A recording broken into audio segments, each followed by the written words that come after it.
বাপ মারে খুশি করতে লক্ষ টাকা খরচ করা লাগে না যুবক, মারে বাবারে খুশি করতে বোয়াল মাছ খাওয়ানো লাগে না। মুখ বইরা আম্মা কইয়া ডাক দেও, মুখ বইরা আব্বা কইয়া ডাক দেও, দেখবা বাপ মার দিল খুশি হয়ে গেছি। আল্লাহ কয় বাপ, আল্লাহ কয় বান্দা তুই তোর মারে খুশি করলি না, যেন আমি আরশের মালিক রে খুশি কইরা দিলি। রাতের বেলা মাথায় একটু তেল লাগাই দিছো মার, বাবার পায়ের তলায় একটু তেল মালিশ করে দিছো। ওই রাতে যদি তোমার মরণ হয়, মায়ের নবীর সুসংবাদ তোমার ব্যাপারে, যত বড় গুনাহগার তুমি হও না কেন, সকাল হওয়া মাত্রই তোমার জন্য জান্নাতের দরজা খোলা। সকাল হওয়া মাত্রই জান্নাতের দরজা খোলা। And then we make the first supplication. কোন স্ত্রী যদি সংসারে সুখ চায়, তাহলে সে যেন স্বামীর উপরে হুকুম না চালায়, কারণ পুরুষ মানুষের জন্মই হয় নাই নারীর হুকুম পালন করার জন্য। আল্লাহ পাক বলেন, আর রিজালু কাওয়ামুনা আলা নিসা, প্রতিটা নারীকে আল্লাহ সৃষ্টি করেছেন স্বামীর আনুগত্য করার জন্য, স্বামীর হুকুম পালন করার জন্য।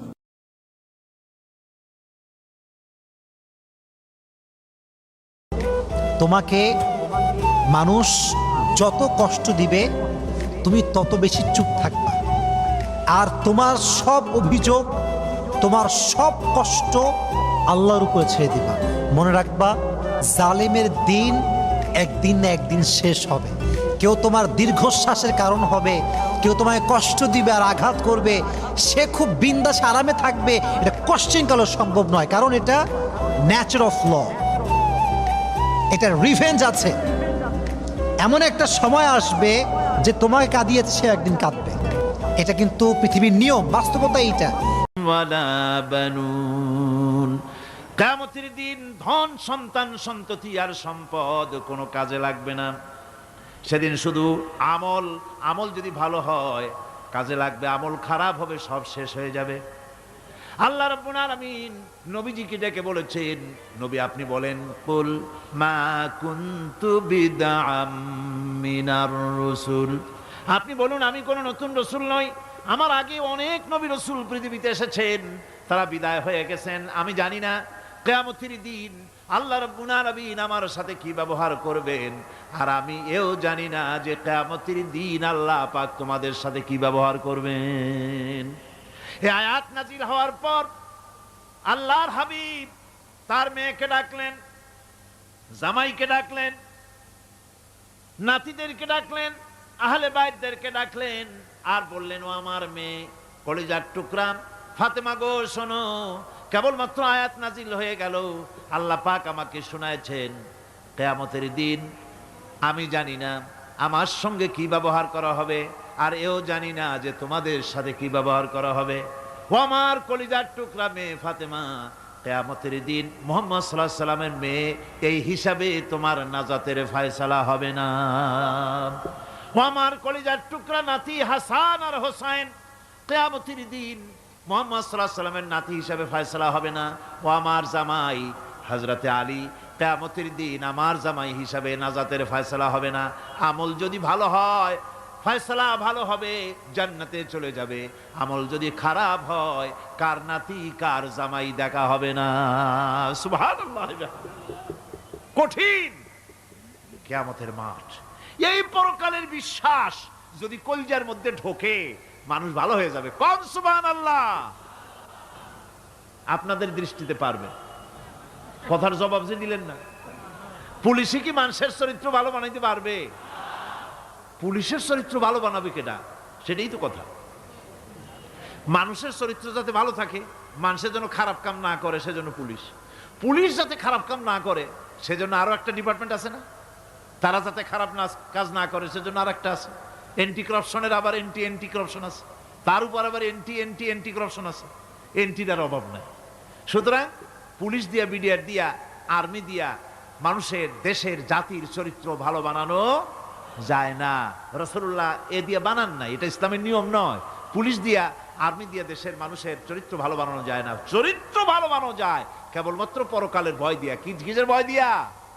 ওই যে মক্কার জীবনে ওই সমস্ত মানুষগুলি যারা চুরি করত, ডাকাতি করত, জেনা করত, বদমাশি করত, যারা শয়তানি করত, যারা মানুষকে খুন করত, এই মানুষগুলি এত ভালো হয়ে গেল। যারা চুরি ছেড়ে দিল, ডাকাতি ছেড়ে দিল, জেনা ব্যভিচার ছেড়ে দিল, এত ভালো হয়ে গেল, পৃথিবীর মধ্যে সেরা মানুষ তারা হয়ে গেলেন। জোরে বলেন সুবহানাল্লাহ। নবীর সাহাবীরা পৃথিবীর শ্রেষ্ঠ সন্তান, নবীর সাহাবীরা পৃথিবীর সেরা মানুষ, তাদের চাইতে সেরা মানুষ নবীদের পরে আর কেউ হতে পারে না। জোরে কোন সুবহানাল্লাহ। নবীর পরে পৃথিবীতে শ্রেষ্ঠ মানুষ কারা? সাহাবায়ে কেরাম রিদওয়ানুল্লাহি তাআলা আলাইহিম আজমাইন। ওনারা তো কুফরের মধ্যে ছিলেন, শিরকের মধ্যে ছিলেন, চুরি ডাকাতি জেনা ব্যভিচার এমন কোন পাপ নাই যা করা হয়নি। তারপরে যখন আল্লাহর নবীর কাছ থেকে তাওহীদ, রিসালাত ও আখিরাতের দাওয়াত পেলেন, কি সোনার মানুষ এক একজন হয়ে গেলেন। সুবহানাল্লাহ। যারা ছিলেন নারীর সতীত্বের জম, তারা হয়ে গেলেন নারীর সতীত্বের পাহারাদার। যারা মানুষের মাল চুরি করত, ডাকাতি করত, তারা রাতভর মানুষের মালের পাহারা দিল, মানুষের রক্তের পাহারা দিল। সুবহানাল্লাহ বিহামদি। রক্ত সম্পদের পাহারা দিল। রাসূল বললেন, খাইরুল কুরুনে কারনি, সর্বশ্রেষ্ঠ যুগ তো আমার যুগ। বন্ধুগণ, এরপরে একটা জীবন আসবে, ওই কিয়ামতের ময়দানে। এই পরকালের বিশ্বাসটা গুরুত্বপূর্ণ ব্যাপার। আমাদের সব কিছুর হিসাব দেওয়া লাগবে। আল্লাহ পাক বলেন, ইন্নাস সামআ ওয়াল বাসারা ওয়াল ফুআদা কুল্লু উলাইকা আনহু মাসউলা। নিঃসন্দেহে মানুষের শ্রবণ শক্তি, দর্শন শক্তি এবং তার অন্তঃকরণের কল্পনা সম্পর্কে আল্লাহ রাব্বুল আলামিনের কাছে জিজ্ঞাসিত হতে হবে। কান দিয়া কি করেছিল, চোখ দিয়া কি করেছিল, মুখ দিয়া কি করেছিলে, হাত দিয়ে কি করেছিলে, সব কিছুর জবাব আল্লাহ রাব্বুল আলামিনের কাছে দিতে হবে। সবটার জবাব দিতে হবে, কোনো কিছু বাদ যাবে না। এমনকি মনের ভিতরে যে কল্পনা আমরা করি, এই কল্পনার হিসাবও আল্লাহর দরবারে দিতে হবে। কোরআনে কারীম বলছেন, ওয়া ইন তুবদু মা ফি আনফুসিকুম আও তুখফুহু ইউহাসিবকুম বিহিল্লাহ। মনের ভিতরে তুমি যেটা কল্পনা করো সেটা প্রকাশ করো। তিনি নবী হইয়া, তিনি নবী হইয়া গেলেন সইয়া, নিরাশ হইলেন না।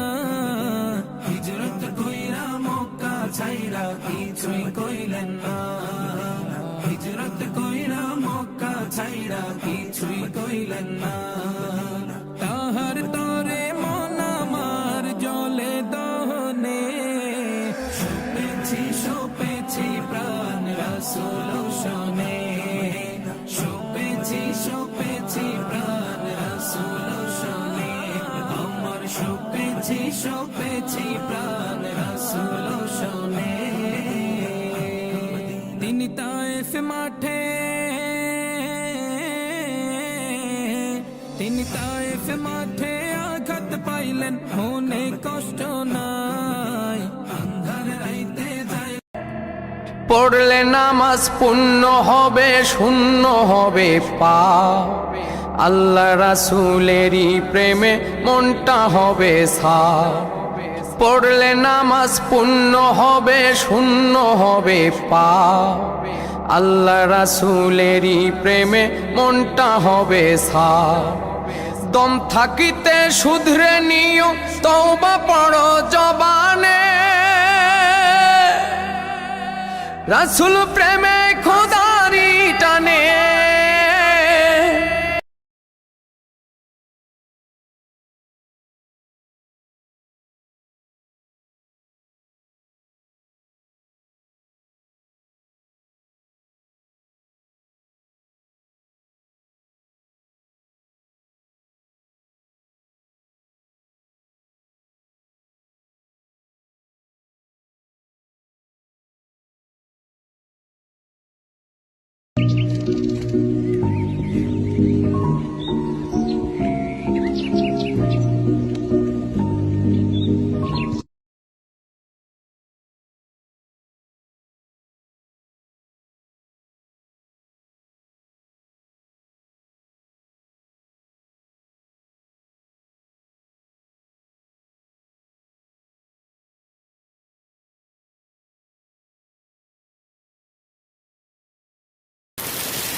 বৃষ্টিতে ভিজে রে, বৃষ্টিতে ভিজে।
বসেন বসেন।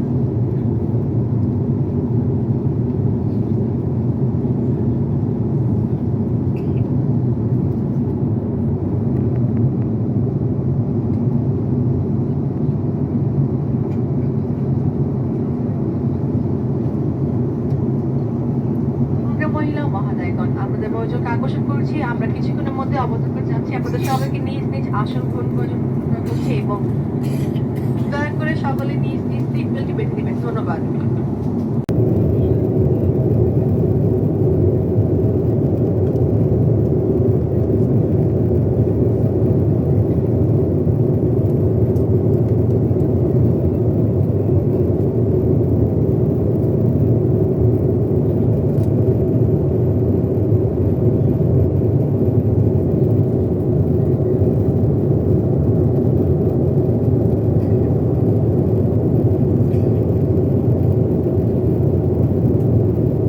गुनाहगारी में कब तक उम्र काटूं,